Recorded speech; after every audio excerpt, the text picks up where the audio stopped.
여러분 안녕하세요. 예, 오늘 다시 또 돌아온 우리 마을에 놀러온 송악읍 2편입니다. 지난 시간에 우리 송악읍의 관련된 역사 이런 문화들에 대해서 간단히 알아봤습니다. 그래서 뭐 딱 송악읍이라고 할 수 없지만 이런 송악읍을 둘러싼 당진, 그리고 특히 이제 송악 쪽에 좀 더 포커스를 맞춰가지고 역사와 관련 유적들 이런 이야기들을 좀 알아봤고요. 아무래도 이런 지리의 영향을 많이 받을 수밖에 없다. 뭐 이런 부분들을 아마 생각을 해볼 수 있을 것 같아요. 오늘은 이제 저희가 이제 결국은 실제로 현장에 다 다녀봐야 되고 또 이게 집에서 그냥 이렇게 듣고 있으면 재미가 없다 보니까 그 현장에서 나가서 한번 유적들을 살펴볼 때 좀 도움이 될 수 있는 이런 이야기들을 함께 나눠보면 좋을 것 같습니다. 일단 여기 나오는 것들은 이제 주로 우리 송악읍에 있는 자료들이 역사 문화재들이고요. 일부는 이제 송악읍을 벗어난 것도 있는데요. 아무래도 이제 송악읍이라는 것 자체가 근대에 만들어진 이런 송악읍이라는 단위고요. 사실 그전에는 면천이라든지 뭐 그런 부분들에서 있다 보니까 아무래도 송악읍이 아니라도 좀 이런 부분이 있는 걸 이해를 해주시면 좋을 것 같습니다. 우선은 이제 신암사라는 절에 대해서 먼저 알아보도록 하겠습니다. 당진에 바로 요 앞전 시간에 당진에 좀 재밌는 성들이 많다고 말씀드렸잖아요. 복시라든지 인시라든지 이런 성을 말씀드렸는데 당진도 재밌는 게 구시도 많이 써요. 그래서 뭐 구본 땡모시 구자모 이런 제가 오주가 있으면 10년 이상 근무하면서 이분들의 학렬과 어디가 먼저고 어디가 다음 때인지도 알 수 없는 그러니까 구시분들 굉장히 많이 사시는 겁니다. 그래서 당진에 능성구시가 많이 거주하고 계십니다. 물론 이 능성은 이제 전라남도 화순 근거를 하고 있는데 당진에도 이제 이런 능성구시들이 굉장히 많이 살고 있습니다. 일단은 우리가 아는 구시는 LG 우리 LG를 만든 LG 지금 사장님들이 다 구시거든요. 그래서 농담으로 LG 구시라고도 하는데요. 어쨌든 그래서 정말 뭐 운이 좋을 때 신암사에 오시는 구 땡땡 회장님들을 볼 수도 있는 그런 경우가 있다고 하시더라고요. 저는 못 봤습니다. 그래서 이 신암사는 어떻게 보면 이런 능성구시의 이런 집안 원찰입니다. 옛날 고려시대부터 이 능성구시 집안이 굉장히 번창했었나봐요. 그래서 이 가문의 그런 발전과 가문의 안녕을 위해서 이런 원찰이라고 그러죠. 소원을 담은 사찰을 지어서 이런 절이 많이 없어졌어요. 근데 오늘날 거의 유일하게 남아있는 원찰이라고 볼 수가 있겠습니다. 그래서 당시에 면성부원군이 구예라는 분이 돌아가시고 그분의 이제 묘를 조성을 했는데 그분의 이제 부인이 이 남편의 명복도 빌고 우리 자손들이 잘 살았으면 하는 마음에서 이 아주 신씨가 건립한 이 신암사를 볼 수가 있겠습니다. 원래 절의 이름은 구룡사였는데요. 1920년대 아무래도 이 신씨 할머니, 사실은 이제 구씨가 지은 절이 아니에요. 어떻게 보면 이제 구씨 집안이 며느리로 들어오신 분이 저기 있는데 얼마나 고마워요. 그러다 보니까 신씨가 어떻게 보면 하나의 신씨라고 해서 신암사라고 이름 바꿨다라고 얘기를 하십니다. 절 자체가 굉장히 크지는 않습니다. 그래서 절이 가운데 대웅전이 있고요. 극락전이네요. 대웅전 자리 극락전이라는 이 있고요. 그리고 앞에 좀 작은 칙증석탑이 있고요. 요사체가 있는 굉장히 작은 절입니다. 그리고 재미있는 게 절을 마주보고서 들어가면 절을 마주보게 되는데요. 오른쪽에 아까 말씀 능성구시 구예라든지 이런 시조의 묘들이 쫙 있습니다. 굉장히 크게 어마어마하게 조성이 되어 있고요. 그 바로 옆에 또 이런 제사를 준비하는 제실이라고 그러죠. 그런 건물들도 같이 있어서 좀 다른 절들과 다른 좀 경관을 가지고 있습니다. 그래서 이제 매년 3월달에 이제 이 능성구시 시제를 지내는데 이때는 거의 뭐 한 600~700명 이상의 자손들이 모여가지고 여기서 제사를 지낸다고도 하더라고요. 일단 이 절에서 특히 볼 만한 거는 이 보물로 지정된 이 아미타일의 상이라는 이 고려시대 이 금동 이 좌상이 있습니다. 이게 이제 고려 말에 조성이 됐는데요. 사실은 이제 신암사에 가서 이 근업전에 들어가셔서 그래도 부처님께 절 한번 하시고 보시면 보물을 이렇게 쉽고 간단하게 볼 수 있는 기회가 굉장히 드뭅니다. 그래서 눈앞에서 삼조불상을 모두 보실 수 있고요. 굉장히 보존도 잘 되어 있고 굉장히 이게 가끔 보면 이 불상들이 조금 어수선한 시기에 조금 싸게 만들면 저처럼 이제 머리가 크거나 밸런스가 좀 이상한 불상들이 많이 있는데, 여기 있는 이 3종 불상들은 그 돈도 충분히 들이고 공력도 잘 들여서 굉장히 공을 많이 들여서 만들었기 때문에 균형력도 잡혀있고 예술성도 굉장히 뛰어난 그런 그 유물로 볼 수가 있습니다. 그래서 물론 연천의 영탑사라는 절에도 이런 금동열의 불상이 또 보물로 지정되어 있는데요. 사실은 이제 영탑사 같은 경우는 예전에 도난 사건을 몇 번 겪었었어요. 그래서 정말 우여곡절 끝에 정말 기적처럼 찾아왔던 일이 있어가지고 사실 쉽게 보기가 좀 쉽지 않습니다. 근데 그에 비해서 쉽게 볼 수 있는 그런 정말 귀한 자료이기 때문에 혹시 시간이 되시면 한번 우리 집안을 위해서 우리들이 참 지으면 좋겠다, 아니면 그냥 능선 부씨를 위한 유적이지만 우리 집안도 잘 되면 좋겠어요 라고 한번 부처님께 빌어보시면 어떨까 하는 생각이 들었습니다. 다음은 이제 면천읍성입니다. 면천읍성은 뭐야, 면천면에 있는데 왜 면천읍성이 왜 송악의 얘기 나올 건데, 원래 송악읍 자체가 면천군 안에 들어있었던 곳이다 보니까 그거의 하나의 원리를 찾아가다 보니까 면천읍성을 들 수밖에 없었어요. 이 조선시대의 읍성은 행정과 이런 방어의 거점이기도 했고요. 굉장히 중요한 역할을 많이 했습니다. 근데 이 면천읍성 같은 경우는 도대체 누가 쳐들어온다고 이렇게 돌로 성을 쌓았을까요? 했는데, 당시에 서해안에 왜구들이 굉장히 많이 쳐들어왔대요, 조선 초기에. 그래서 이런 왜구들이 침범을 막기 위해서 이런 읍성을 짓게 됐고요.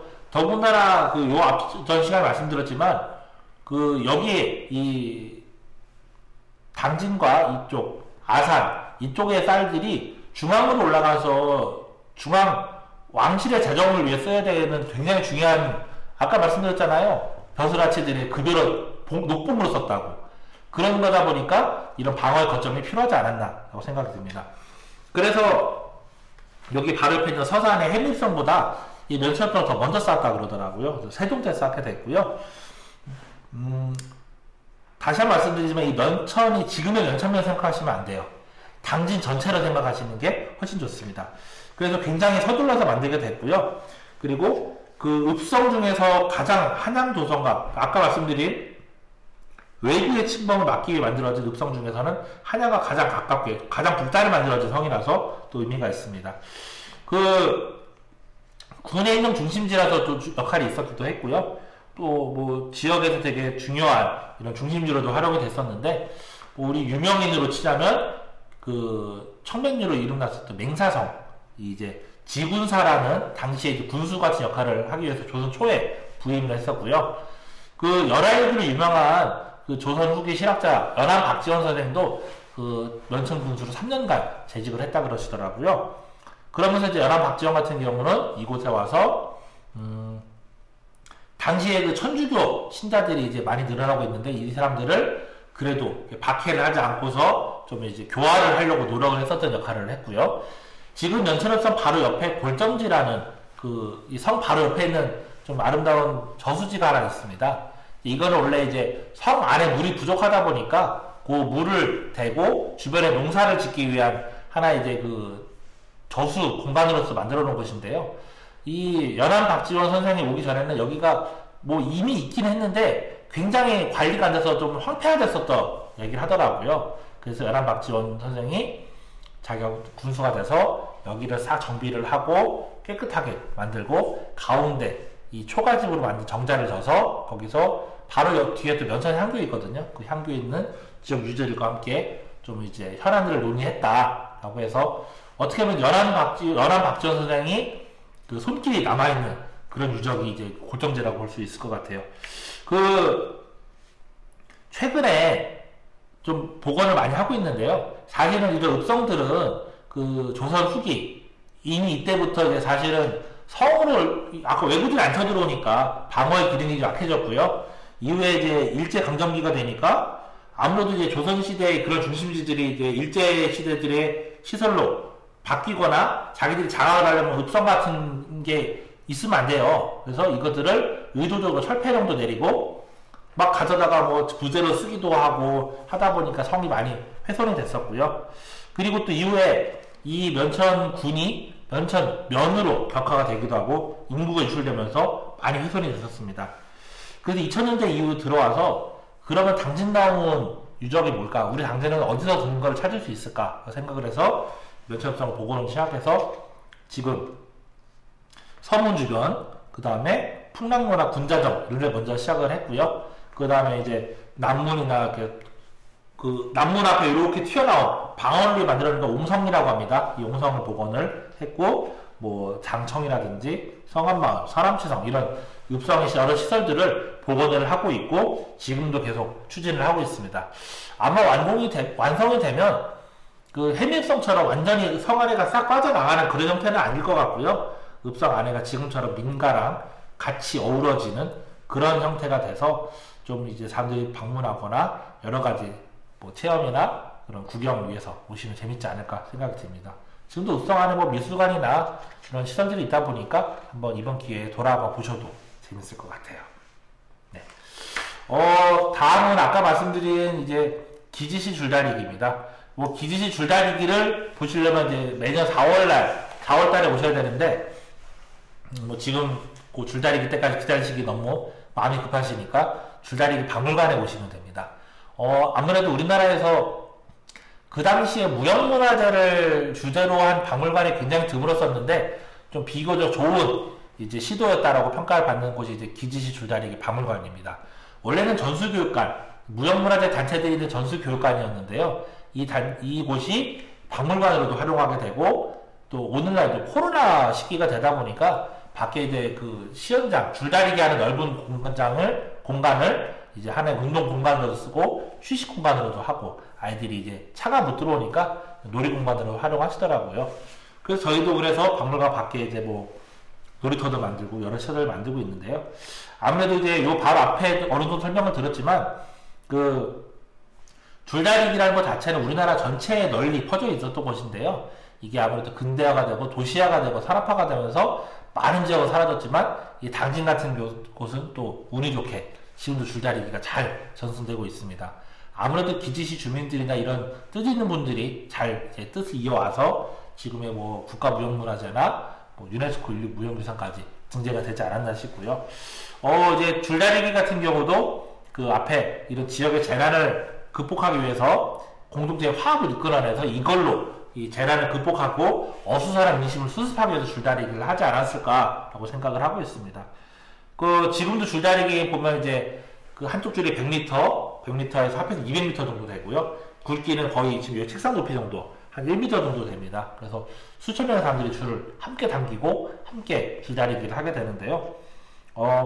이거는 이제 아무래도 우리 송악의 이 줄다리기는 송악의 이런 자연환경들과 특색들을 다 반영을 하고 있어요.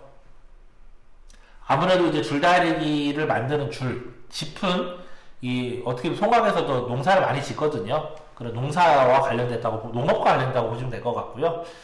이게 줄이 굉장히 큰데 그 기본적인 원리는 세 가닥으로 꼬는 건데 우리 머리를 닦는 댕기 닦는 그런 원리랑 같습니다. 근데 머리카락이 가벼우니까 이렇게 해서 머리로 이렇게 따면 되지만 줄은 그렇게 줄이 왔다 갔다 하기 어렵다 보니까 마치 그 실뜨개 같이 굵은 이렇게 되게 사치미로 이렇게 하나씩 따주는 식으로 줄을 꼬게 되고요. 주변에서 이제 줄틀이라고 하는 도구가 이제 이렇게 나사처럼 돌리면서 이거를 계속 꼬아지게 되는데요. 이거는 그 배에서 닷줄을 만들던 주대틀에서 유래가 됐습니다. 그래서 어떻게 보면 배에서 닷줄을 만든다는 거는 바다에서 쓰는 배 얘기거든요. 그래서 이런 어촌에 이런 영향을 받았다고 보시면 될 것 같아요. 가장 중요한 게 돈이잖아요. 이 돈은 이 기지시 장터에서 했던 이 상인들이 이 시장을 흥행할 때 줄난장이다. 우리 줄다리기가 테마있는 시장이에요. 그럼 재밌잖아요. 그래서 이 시장의 상인들이 돈을 모아가지고 이 줄다리기 행사를 할 때 썼다고 하시더라고요. 지금은 이게 뭐 문화재로 지정이 되고 지역의 축제다 보니까 시에서 그리고 도에서 나라에서 돈을 지원받지만 당시에는 이렇게 시장 상인들이 시장의 흥행을 위해서 줄다리기를 지원했다는 부분에서는 역시 그 기지시 시장을 통한 중심으로 한 이런 시장 문화까지 들어있어서 어떻게 보면 이제 송화읍의 다양한 산업을 다 반영하고 있다고 볼 수 있을 것 같아요. 다음은 이제 안섬 풍어제, 안섬 풍어제, 안섬 당제 이렇게 얘기를 합니다. 그 어떻게 보면 안섬 당제가 원래 문화재로 지정된 이름이고요. 이 당제의 목적, 당제의 이유가 이제 풍어제, 고기를 많이 잡았으면 어촌마을이니까요. 그런 부분이라고 보시면 될 것 같아요. 그래서 이 안섬은 지금은 이제 고델이라는 지명을 가지고 있는데, 안섬, 여기 쏙 들어가 있는 섬이에요. 쏙 들어가 있는 섬인데, 재밌는 거는 지금은 이제 섬은 아닌데 연륙이 됐으니까요. 근데 주변에 산악단지로 꽉 차 있고, 거기만 정말 섬 형처럼 딱 돼 있어요. 그래서 지금도 뭐 안섬 아닌 안섬 같은 이런 재밌는 곳입니다. 그래서 이제 원래는 이제 도수간만의 차이 때문에 밀물일 때는 섬으로 갇히고, 썰물 때는 이제 열린 약간 신비의 바닷길 같은 그런 식으로 됐었는데, 60년대에 여기가 이제 연교육이 되면서 이렇게 됐었고요. 뭐 포구 역할도 조금 했었고요. 주로 여기서는 이제 어업 기지로 역할을 많이 했습니다. 인근 바다로 나가서 뭐 준치나 삼치, 뭐 숭어 같은 거 잡기도 하고요. 조기잡이를 하러 멀리까지 나갔던 게 굉장히 유명했습니다. 그래서 뭐 북쪽으로 가면 황해도까지 갔고요. 남쪽으로는 그 영광, 전라도 영광까지 가서 칠산 앞바다까지 가서 조기잡이를 나갔던 그런 어업 기지로도 역할을 했습니다. 근데 왜 하필 조기일까? 이 조기는 지금도 제사 때마다 조기 올리잖아요. 조기가 워낙 들어서 뭐 부세라고 조기 친구를 놀리기도 하는데요. 그래서 이제 어떻게 보면 제사상에 올리는 거니까 이게 하나의 상품인 거예요. 약간 규격화된 상품이다 보니까 이걸로 물건끼리 바꾸기도 편하고, 그러다 보니까 조기를 많이 잡아서 이 조기를 가지고 이 내포 지역에다 공급하면서 이걸 하나의 돈처럼 썼던 그런 곳입니다. 이제 지금은 뭐 이렇게 조기잡이를 갖고 이러지는 않는데요. 그래도 여기서는 이제 매년 당제, 뭐 풍어제가 매년 열리고 있습니다. 이 풍어제는 이제 충청남도 무형문화재 지정이 되어 있고요. 그래서 이 뭐 어떤 노부가 정착했는데 뭐 요 당을 짓고 제사 지내면 뭐 말이 잘 될 거다 해서 지금도 하고 있다 그러는데, 어쨌든 어업을 아까까지 먼바다로 나가는 배다 보니까 예측을 할 수가 없어요. 갑자기 풍랑을 만날 수도 있고 배가 문제가 있을 수도 있고, 그런 부분에서 나와 우리 가족의 안전, 그리고 또 이왕이면 또 좀 풍족하게 고기잡이가 됐으면 좋겠다라는 생각을 하다 보니까 뭐 대부분의 이런 어업을 주로 하는 마을에서는 풍어제, 당제들이 주로 일어나고 있습니다. 그리고 또 재밌는 거는 이 안섬 지역, 그리고 한진, 그리고 지금은 없어졌습니다. 지금은 없어졌고, 여기 성품이 포구라고 하거든요. 현대제철 자리가 성품이 포구인데요. 그런 식으로 이 세 포구가 서로 묘한 관계가 있어요. 그래서 안섬은 우리 할아버지다. 그러니까 안섬은 아저씨고요. 그리고 한진은 큰 부인, 그리고 성품이는 작은 부인이다. 이렇게 해가지고 새 이제 포구끼리 약간 연계성을 또 가지고 있는데, 아무래도 실제로 연계가 좀 있었지 않을까 싶고요. 또 그런 장치 포구들의 위상을 좀 얘기하는 게 아닐까라는 생각도 듭니다. 또 하나는 이제 여기가 용신, 용을 모시고 있는데, 용은 뭐 아실 겁니다. 용왕, 바다를 다스리는 게 용왕이잖아요. 그래서 용신을 그래서 모시는 것 같고요. 한편으로는 임경업 장군이라는 조선시대 장군 얘기가 나옵니다. 그래서 우리 보면 뭐 최영 장군, 임경업 장군 이런 사람들이 꼭 무당을 모시는 장군으로도 많이 활용이 되는데, 또 이 서해안 쪽에서 특이한 게 임경업 장군이 조기를 몰아주는 신이다라고 생각을 해요. 그래서 마치 중국의 그 삼국지 같은 경우에 나오는 관우 같은 경우도 신격화돼서 모시는 것처럼 임경업 장군도 그렇게 조기를 몰아주는 신으로 여기서는 이제 숭상을 하고 있고요. 그래서 제사 때 모시기도 하고 그런다고 하더라고요. 그래서 이제 사진을 보시면 굉장히 화려한 깃발들을 이제 늘어놓게 되는데요. 이거는 보시면 이제 꼭대기 이 깃발 장식을 보시면 마치 우리 그 장원급제 하면 이렇게 어사와 쓰고 머리에 이렇게 더듬쳐 나오는 이거를 약간 모티브를 하고 있어요. 그래서 그 사람이 성공하면 조선시대 기준으로 그 당시 가장 성공한 거는 장원급제하는 거고요. 배로 고기잡이 나가서 가장 성공한 거는 고기를 많이 잡아오는 게 성공하는 거겠죠. 그러다 보니까 풍어를 마치 장원급제하듯이 고기를 많이 잡아오세요라고 해서 이 제사의 이 풍어제, 당제의 끄트머리에 이런 그 봄죽기라는 이걸 올리면서 그런 풍어를 기원하는 그런 민속을 가지고 있습니다. 이 안성 풍어절을 가시면 뭐 가셔서 옆에 뭐 칼국수도 드시고 바닥과 바람도 쐬시고 최근에 이곳 주변에 이렇게 약간 그 친수 공간이라고 해야 될까요? 바다 옆에 이렇게 이쁘게 꾸며놨던 공간이 있어서 한번 바람 쐬기 좋은 곳이라고 생각이 들고요. 바로 또 근처에 또 뭐 이주단지나 옆에 또 약간 먹자 골목도 있으니까 가시면 좋을 것 같습니다. 여기 가시면 뭐 재밌는 게 장승을 좀 눈여겨보시면 좋을 것 같아요. 아무래도 뱃사람들 관련해서 이러다 보니까 좀 이렇게 거친 이런 느낌이 있어서 그런지 장승이 다 칼을 들고 있어요. 이렇게 칼을 들고 있습니다. 그래서 다른 지역에서는 좀 보기 드문 그런 장승이다 보니까 장승역에서 같이 이러고 사진 찍어서 오셔도 재밌을 것 같고요. 예. 다음은 이제 시문 선생님과 관련된 부분인데요. 필경사와 이제 시문 기념관이라고 보면 될 것 같아요. 사실은 이제 시문 선생님도 저처럼 외지 사람입니다. 이제 서울 사람이에요. 저처럼 서울 사람이고요. 그리고 서울에서 태어나서 결국은 서울에서 돌아가셨습니다. 당진은 도대체 뭘까? 일단 시문 선생님이 그 청송심 씨 가문이 이 지금 부곡리 지역에 굉장히 많이 살고 계시고 지금도 시문 선생의 그 집안 장조카분이 그 이 필경사 근처에 살고 계세요. 그래서 원래 시문 선생님 집안이 이제 당진에서 이제 원래 살았던 곳이고요. 그리고 시문 선생님 같은 경우도 일제 탄압이 워낙 심하다 보니까 부모님이 계시는 이곳 부곡리에 내려와서 이제 작품 활동을 하게 됩니다. 그 당시에 이제 소설을 쓰면 이제 원고를 받잖아요. 그걸 열심히 모아가지고 그걸로 집을 지었대요. 1930년대 집을 지어서 이 집을 지어놓은 게 바로 현재 보실 수 있는 필경사라는 곳입니다. 필경사 그러면 가끔 석가 탄신일에 전화 와요. 초파일날 필경사라는 절이 뭐하는 절이냐고 물어보시는 분도 있는데 여기는 이 사자는 절사자가 아니라 집사자입니다. 그래서 필, 붓으로 경, 밭을 가는 집. 본인이 이제 어떻게 문학의 산실이라는 의미도 있고요. 또 문학가다운 그런 집이기도 합니다. 또 이 시문 선생님이 필경, 붓으로 밭을 간다, 논을 간다라고 했던 시문 선생님 동명 시에도 유래를 했다고 볼 수 있겠습니다. 그래서 시문 선생님이 여기서 한 2, 3년 정도 살았는데 그 동안에 이제 뭐 자식분들도 낳게 되고요. 여기서 행복하게 잘 사신 것 같아요. 그래서 또 여기서 그 자신의 이제 집안 사람들과 같이 뭐 이런 근대 부분에서도 이렇게 보시고 농촌 사람들의 삶도 보고 또 그 주변에서 이제 공동경제 같은 거를 이제 하는 걸 보고 유심히 관찰하시고 또 그러면서 그 유명한 소설 상록수라는 소설을 여기서 완성을 하게 됩니다. 그래서 다시 또 동아일보에 또 공모해서 또 그게 또 당선이 되면서 또 성공을 하게 되는데 그래서 이제 이 당시에 이 상록수라는 소설의 산실이기도 해서 또 의미가 또 있습니다. 좀 안타까운 거는 이제 그러고서 서울에 올라가셨는데 서울에서 좀 급성 이제 좀 질환으로 결국은 이제 좀 젊은 나이에 요절하게 된 좀 아쉬운 상황이 되겠습니다.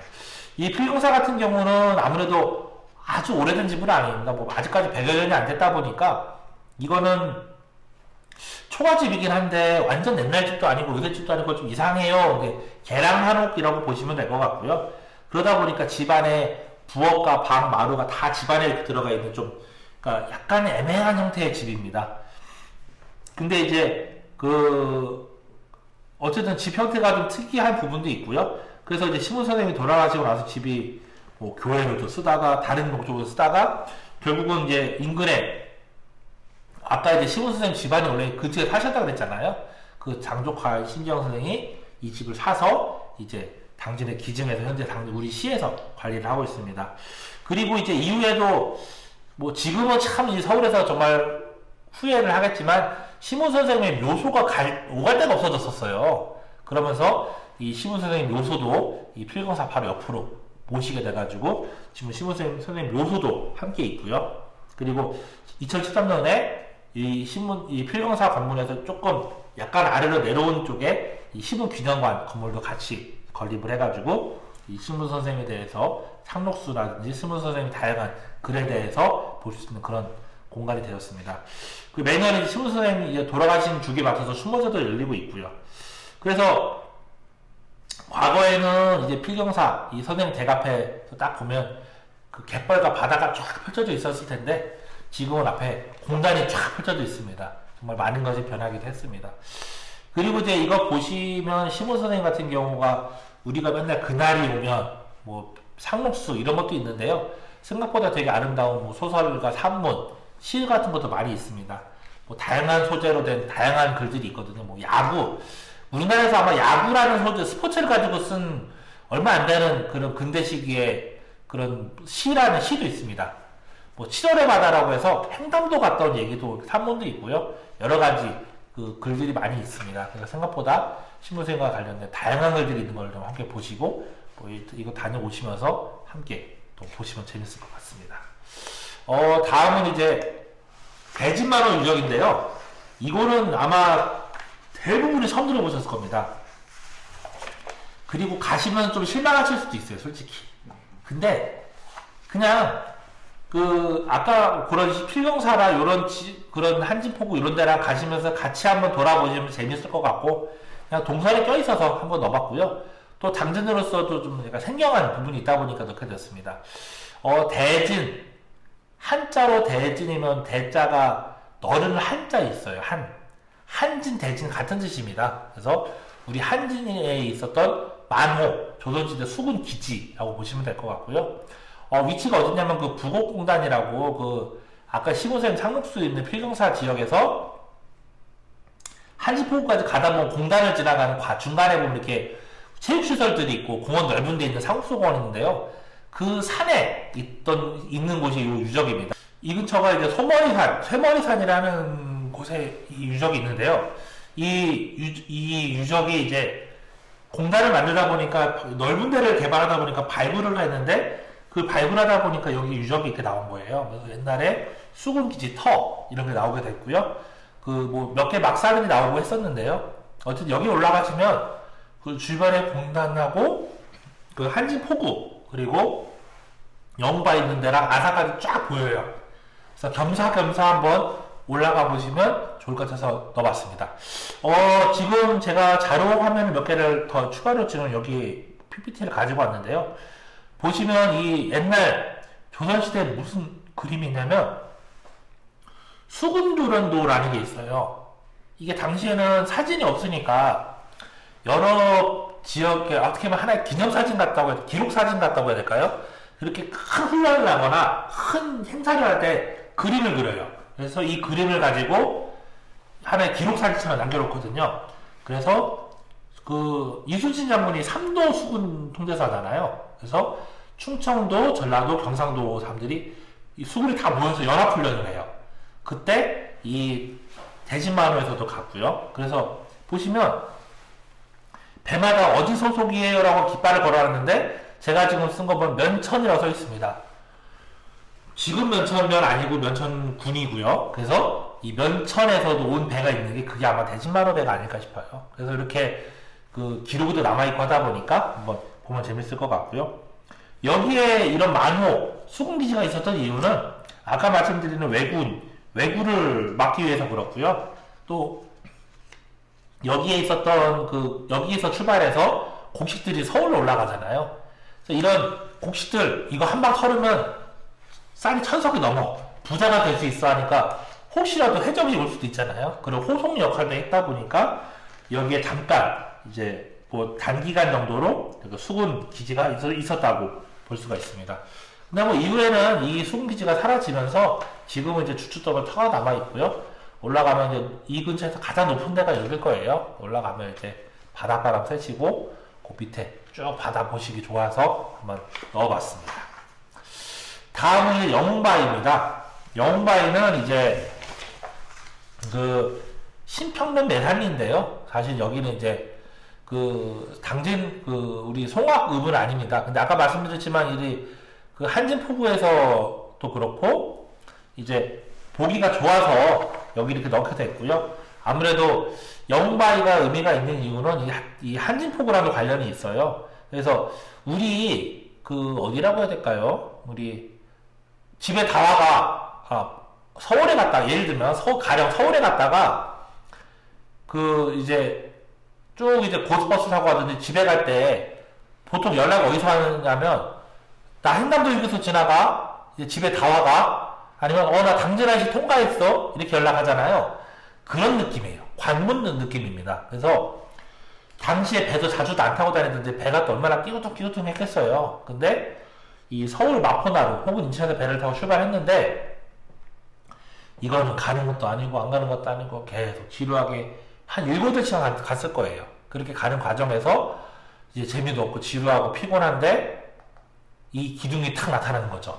암초가 탁 나타납니다. 큰 암초가 나타나면 이제 당진 다 왔구먼. 영바위에 오면 당진에 다 온 거다. 그래서 여기가 뭐 굉장히 좀 이렇게 기점 같은 역할을 했다 그러더라고요. 그래서 여기를 보면 이제 탄지포구에 도착하겠구나라고 생각하는 겁니다. 그래서 이제 영바위는 이제 발음 나는 대로 쓰다 보니까 옛날 지도에 영홍암, 영공암, 영암 이런 식으로 이제 기록이 되어 있고요. 어쨌든 우리는 영홍바위로 알고 있습니다.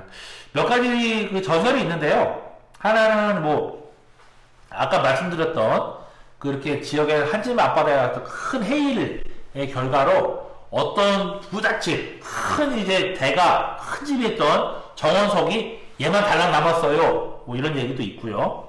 그 다음에 또 하나는 이 임진왜란 때 외적이 이제 아산만까지 쳐들어왔는데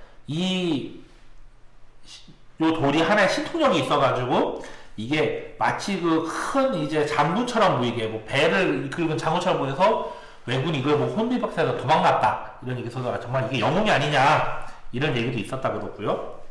토정 비결 관련해서도 토정 이지화 관련해서도 이제 아까 말씀드린 이렇게 큰 재난이 나타나고 나서 바닷속에서 쫙 이제 돌이 올라왔는데 그 돌이 바로 영바이다 이런 얘기도 있고요. 장수바이다 이런 얘기도 있고요. 그래서 이 돌은 사실은 암초입니다. 암초. 그래서 지금 요 사진에 있는 것처럼 다 드러나 있을 때도 있고요. 밀물이 되면 이 바위의 아래쪽까지 배가 물이 잠겨요.